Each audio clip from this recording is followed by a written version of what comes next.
Après la consultation par le gynécologue, la patiente est accueillie par le radiologue et la manipulatrice. L'objectif de l'équipe est de faire le bilan le plus exhaustif, le plus complet possible, en réalisant de façon systématique une mammographie numérique, mais avec des incidences de tomosynthèse, une échographie très approfondie, ciblant toutes les anomalies suspectes, et une échographie axillaire qui permet de connaître le statut évolutif du cancer.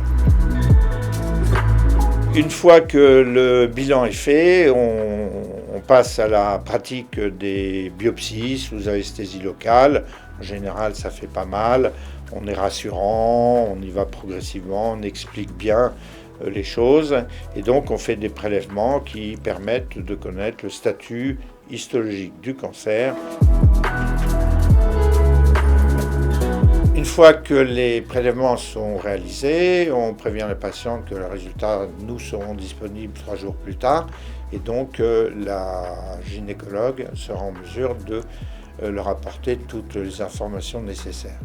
Néanmoins, compte tenu de l'expérience qu'on a, du pressentiment qu'on peut avoir par rapport à telle ou telle lésion, on est quand même en mesure de parler vrai et de faire une préannonce à la patiente. Et cette préannonce, elle sert à dire que la chirurgie est essentielle. C'est 90% du traitement, que le cancer du sein, ça se guérit à 95%. Donc ça permet à la patiente de s'installer progressivement et de commencer à entrevoir l'avenir. Donc tout ça est important pour entrer dans cette phase diagnostique qui est une phase extrêmement perturbante, à la fois sur le plan personnel, mais aussi familial et professionnel. Après avoir donné ces informations sur son cancer, on dit à la patiente qu'on va la revoir.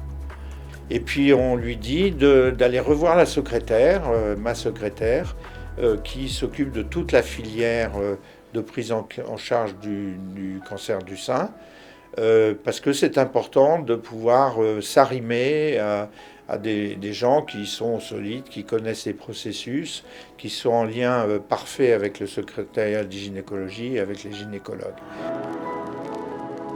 Finalement, cette action radiologique, elle n'est pas que technique, elle est également humaine. Et l'objectif, c'est de dire qu'on est avec elle pour l'aider à se battre contre ce cancer et que c'est comme des barreaux sur une échelle, on va les gravir progressivement ensemble. C'est aussi dire, par rapport à l'entourage de cette patiente, entourage familial, entourage professionnel, qu'un cancer pris tôt, ça se traite bien, ça se traite relativement facilement, ça se guérit à 95%. C'est pour ça qu'il faut insister pour que les femmes dans la tranche d'âge participent au dépistage, parce que la prise en charge d'un cancer dépisté tôt, ça change tout, et c'est la guérison le plus souvent assurée.